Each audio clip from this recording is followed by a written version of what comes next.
Manona ny fahasoavan'ny tompo amintsika fiangonana riavana tonga amin'izao alahady voalohany manaraka ny Pasika izao ary dia miarahaba indrindra ny sampana Dorcas izay omeny ny tompo-pahasoavana ary tsahivany fiangonana Jesosy Kristy eto Madagasikara amin'ity alahady faharoa ato anatin'ny volana Aprily ity. Ho aminareo ny fiadanana. Filazantsara ka Luka toko fahavalo ny andininy fahatelo amby efapolo hatramin'ny fahavalo amby efapolo no iarahantsika amin'izao afatr'Andriamanitra izao ary ny fanahin'ny tompony tsy ahasaraka antsika. Rehefa mamaky ny Luka toko fahavalo isika dia manomboka amin'ny fitantarana ireo vehivavy izay tonga nanompo ny tompo, nanara-diny tompo, nianatra tamin'ny tompo, nivaky tenintsika. Maria izay namoahana dia amin'ny fito, izany Joana izay mpitahiry nampikarakara ny fananan'i Heroda, izany ry Suzanna sy ny maro hafa koa hoy ny filazan'ny soratra masina. Vehivavy voaresaka ato amin'ny filazantsara araka ny Luka toko fahavalo. Hitantsika eo amin'ny andininy fahasivy ambin'ny folo, mbola misy vehivavy anankiray hafa koa dia Maria renin'i Jesoa, niaraka tamin'ny rahalahin'i Jesoa izy rehefa nifanety ny vahoaka tia hitan'i Jesoa izy nefa voasakana. Vehivavy reny mitady hiaona amin'i Jesoa zanany. Vehivavy fahatelo voaresaka atao amin'ny filazantsara araka ny Luka toko fahavalo dia izay momba ny zanak'i Jairo. Andininy fahefapolo hatreo amin'ny roa amby efapolo ary ny andininy fahasivy amby efapolo hatramin'ny fahaenina amby dimapolo farany. Zanaka vavin'i Jairo 12 taona tandodominy fahafatesana ary any amin'ny fahadimapolo any, andininy fahadimapolo dia hoy ny mpanompon'ny Jairo hoe aza mampanahirana ny mpampianatra tsony fa efa maty ny zanakao, tsia mino fotsiny ihany ho velona izy. Manona antsika ny fahefatra dia ilay vehivavy narary nandritra ny 12 taona rehefa nikasika nanohina ani Jesoa dia nahazo fahasitranana ary afaka nijoro teo anoloan'ny mpiarabelona taminy. Luka toko fahavalo andininy fahatelo amby efapolo hatramin'ny fahavalo amby efapolo. Jesoa rehefa avy namoaka ny legiona tao anatin'ny demoniaka anankiray nankany amin'ny kisoa, nandrava fiarikaren'olona dia nandrasa ny olona tery ampita kosa, olona marobe, ary tao anatin'izany ilay vehivavy narary.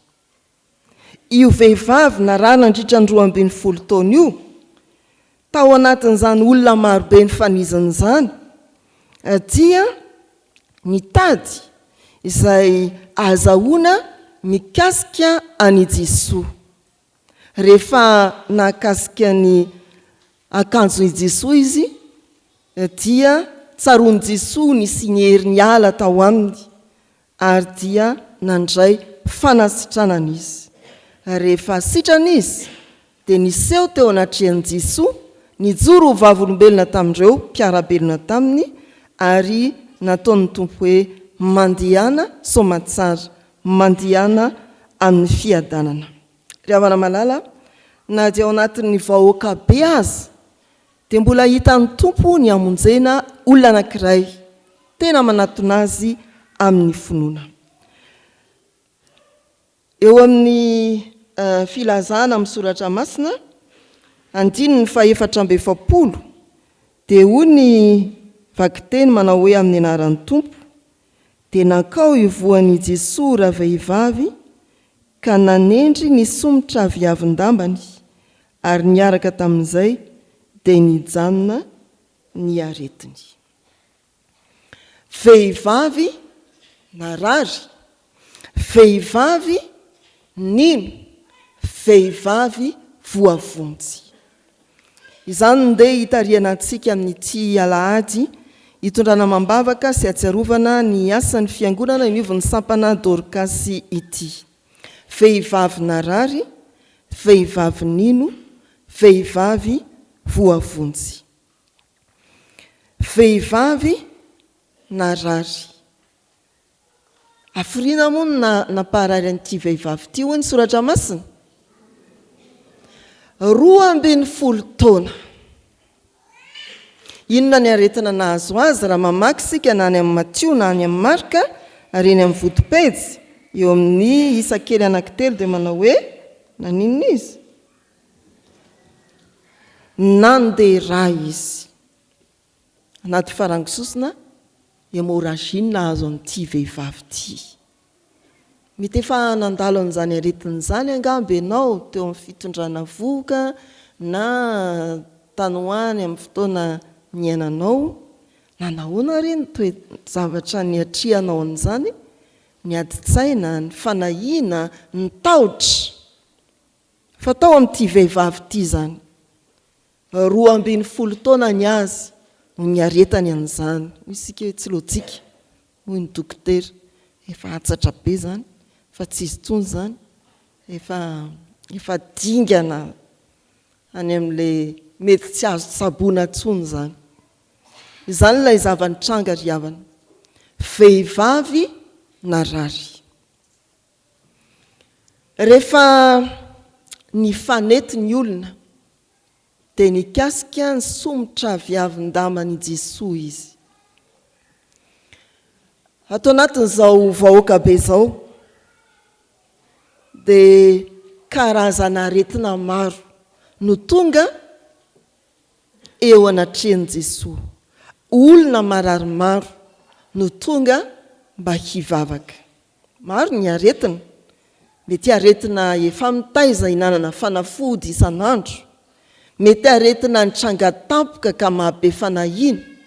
Mety mbola asain'ny dokotera manao fitiliana ianao ka mangovotra sy manahy. Mety efa nandany vola be tahaka an'ity vehivavy narary ity ianao ka tsy hitanao hoe inona indray ary ny mbola atao. Tsy ilaozana aretina ry havana ny fiainantsika. Raha miresaka hoe vehivavy, vesara ny ady sarotra isika, ady saina. Ny an'ny ray mpianakaviana dia ny manao hoe ity ilay vatakaramako. Fa anjaranao no mitetika niny amin'ny inona ny hofatrano, ahoana ny jiro, ahoana ny momba ny ankizy sy ny sarandalana, ahoana ny sakafo ny mpiasa, ahoana amin'ny atsipiriany. Mavesatra izany.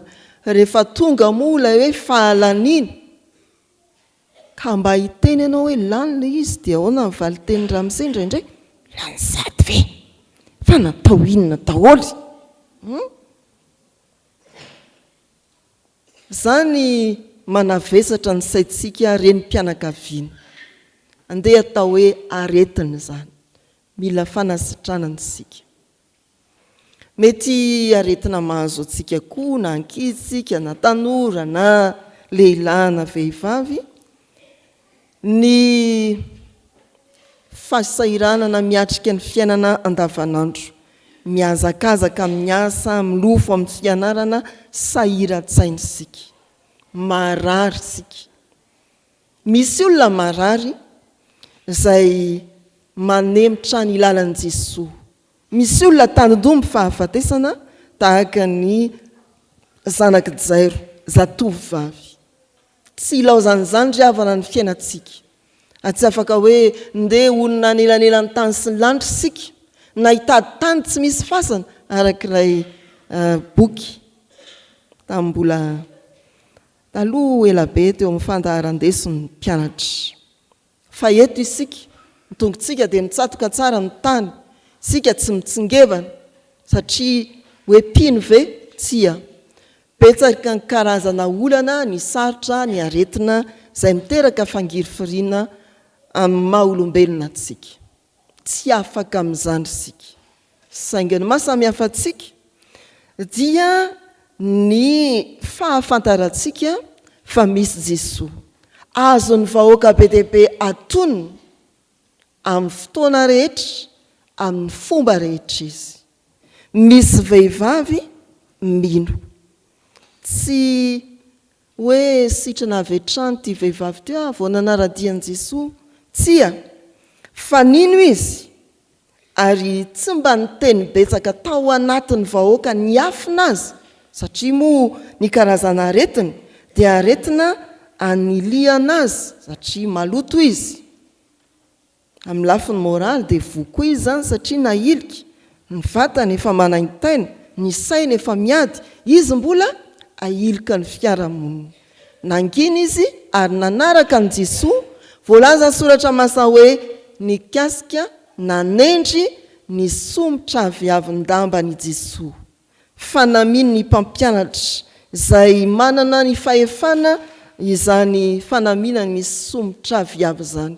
Natoka ny fahefan'ny tompo izy io, nino ny fahefana tao amin'ny Jesosy. No hoe nikasika na nanendry, eto dia hoe nanendry, dia ilazana hoe nanohina. Trany hoe tsy hoe nisintona rambon'akanjo fotsiny fa nahadoana ny vatan'i Jesosy izay hetsika izay. Ry havana malala rehetra amin'ny tompo, ny finoana dia miteraka fifampikasoana amin'ny Jesosy Kristy. Tsy hoe manaraka azy avy aoriana fotsiny dia mitazona ny rambon'akanjony, fa tena mifanerasera akaiky, mahadona any Jesosy Kristy, mahakasika ny fo sy ny sain'i Jesosy. Ary zany ilay hoe nisy nanendry ahy, izy zany nanendry ahy zany, iza nikasika. Olona be dia be io ve hoy ny mpianatra ko, aiza ny alalan'izay nikasika anao? Nisika nisy hery ny ala tamiko. Izay ilay finoana ry havana, mangina, matoky ary mifanerasera sy mifandray amin'ny Jesosy Kristy. Ho antsika sampana Dorcas, mety hoe isan'ireo vehivavy tena mafana fo amin'ny fanompony ianao. Isan'ireo renim-pianakaviana tsy tapaka ianao ary mahazo loka amin'ny fotoana izarana loka amin'ny fahavitriana. Mitondra tsy fahasalamana koa ianao na marary amin'ny endriny samihafa. Ilay fanompona ataonao anatin'ny fahavitriana ve? Tena ahatsiarovanao fifandraisana lalina amin'ny Jesosy. Tena ahafantaranao fa io fanompona io dia mikasika ny fo sy ny sain'i Jesosy ka amantarany, ahatsiarovany hoe inzay misy vehivavy tsy misintona ny rambon'akanjoko fotsiny, fa te hifanerasera amiko, mila vonjy amiko. Tena ao anatin'izany dingan'izany ve ny fanompotsika sampana Dorcas. Nindrao ilay hoe miara-mirona dia miara-mirona, lasa tselatra ny andao ary. Hoe andao ndray ho ary dia ary indray zany, dia valomarsa dia valomarsy. Tsy fetsiketsehana tahaka izany ivelambelany, mba tsy ho ataontsika ivelambelany ireny, fa tena hoe fifampikasoana amin'ny Kristy, fangatahana filana vonjy amin'ny Kristy, fanehonao ny finoanao amin'ny alalan'ny asa. Mangina kanefa dia miasa amin'ny fanatonana an'i Kristy, mila vonjy ao amin'ny Kristy. Misy vehivavy marary, misy vehivavy mino, misy kristianina marary, misy kristianina mino, mifampikasoka manendry an'i Jesosy. Fa misy vehivavy voavonjy, vehivavy sitrana, olona voavonjy, kristianina mpino sitrana. Ery amin'ny farany dia izao no voasoratra amin'ny andininy 9 amin'ny anaran'i Jesosy. Ary hoy Jesosy taminy, anaka, ny finoana no nahasitrana anao mandihana soamantsara. Eny amin'ny vodipetsy koa dia hoe nahavonjy.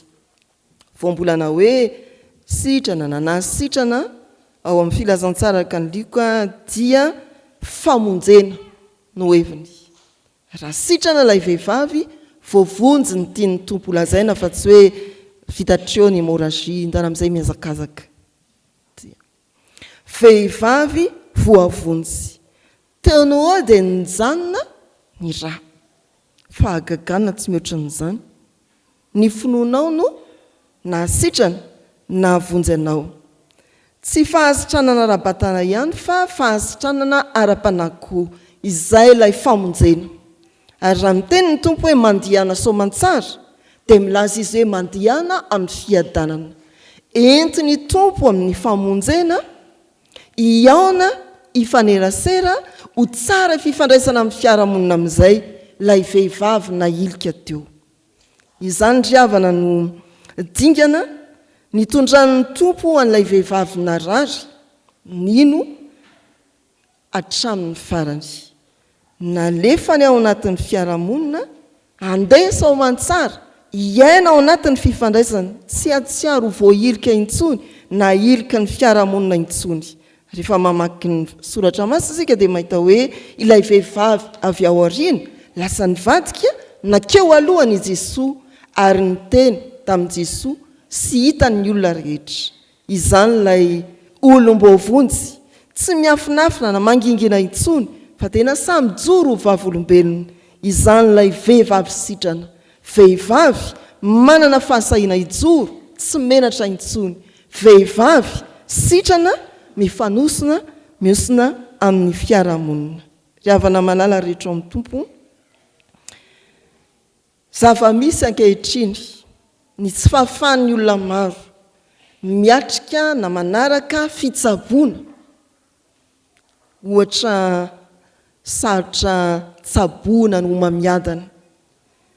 Kenda ny fianakaviana sy ny marary raha tonon'ny dokoterany hoe ianao dia tsy maintsy moroso amin'ny fandidiana, rehefa avy eo chimio, séance voalohany, faharoa, fahatelo, faefatra, fahadimy, rehefa avy eo isan-kerinandro, dia ohatran'izay koa ny dialyse. Fa misy koa na dia hoe aretina anatonanao dokotera dia hoe ireto ny fanafody 3 andro intelo isan'andro anatin'ny 3 andro dia efa sahirana isika mitondra n'ilay taratasy-panafody any amin'ny fivarotam-panafody. Ohatrinona indray izao ty tonga aloha dia dokotera ny amin'ny teny ohatrinona izao io dokotera ao fa tsy lafo io hoe vokany aleo tsy manatona dokotera. Hoy ny sasany ohatra ny misy hoe mitsabo ny aretina rehetra menaka mahagaga ndao vidiana, ohatra ny hoe ato amin'ity ho ny mavoa fitsaboana nentim-paharazana sa nentim-pahazarana, izy ity milahatra be dia ahoana zany? Raha tsy te hilahatra ianao dia mandoa 10 000 ariary afaka iny. Tonga ao indray ao jerena ny tanana, ohatrinona mijery tanana 15 000 ariary, loza ray loza roa, ndao hiverina any amin'ny farmasia. Lany vola amina pa satria narary tsy nanatona ny tompo ary tsy nahazo famonjena akory. Ry havana malala manontany atsika izao perikopy izao, rehefa lany aiky ianao amin'ny fitsaboana satria narary, lany aiky ianao mitady vahaolana fa tsy nahita, mbola misy azonao atonina sy tendrena ve? Ny valiny dia tsotra, Jesosy Kristy. Na lehilahy ianao na vehivavy na ankizy na tanora, ny tantaran'ilay vehivavy narary nandritra ny 12 taona dia te hitaonantsika hampahafantatra antsika indray, ampiorina ny fonoantsika indray ao amin'i Jesosy ilay mpandresy. Marary ianao manatona ny Jesosy ary raisoa ny famonjena. Ny famonjena tsy fanasitrana rabatana ihany fa tsisy mahasamy hafa ny dadarabe amin'ny Jesosy raha izany no antenainao aminy. Ny famonjena dia ny fanavotana indrindra ny fanahinao. Hoy ny Jakoba 5:7 sy 5:10. Misy marary ve aminareo? Aoka izy ampiantso ny loholona, izy anositra diloilo ametra tanana aminy dia ho sitrana izy. Ary ny toyiny tsy hoe sitrana afaka aretina mitsahatra ny ra, ary raha nanota izy dia ahoana ho soratra masina dia avela ny elony. Famonjena tsy tapatapany, fanasitranana tsy ampahany, fa manontolo mihoatra no izay eritreretinao no omeny tompo anao. Anio ny antsonanao, marary ianao, marary isika, dia anendry ny tompo indray ary anantena ny famonjena ao aminy. Ilay an'ny tompony fandresena. ho an'ny tompony voninahitra. Amen.